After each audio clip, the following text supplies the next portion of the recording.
മാം, hammer case. ഇനി കാക്കയുടെ ഒരു കഥ പറയുന്നുണ്ട് ഞാൻ. ശ്രദ്ധിച്ച് കേട്ടോളൂ. ഒരു നാട്ടിൽ ഒരു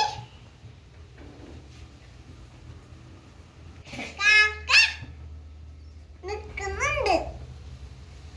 മരത്തിൽ നിൽക്കുന്നുണ്ട്.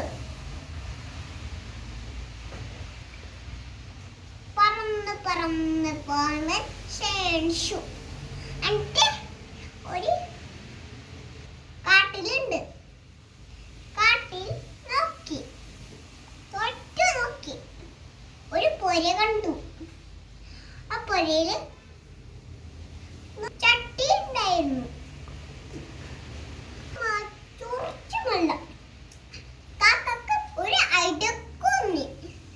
ഈ കല്ലുകൾ ഞാൻ പറക്കിയിട്ടെങ്കിൽ ഞങ്ങൾക്ക് കൂടി ഇടും. അപ്പൊ ബാക്കി എല്ലാവർക്കും കൊടുക്കാന്ന് വിചാരിച്ചു. എന്നിട്ട് കല്ലുകളിട്ട് പൊന്തി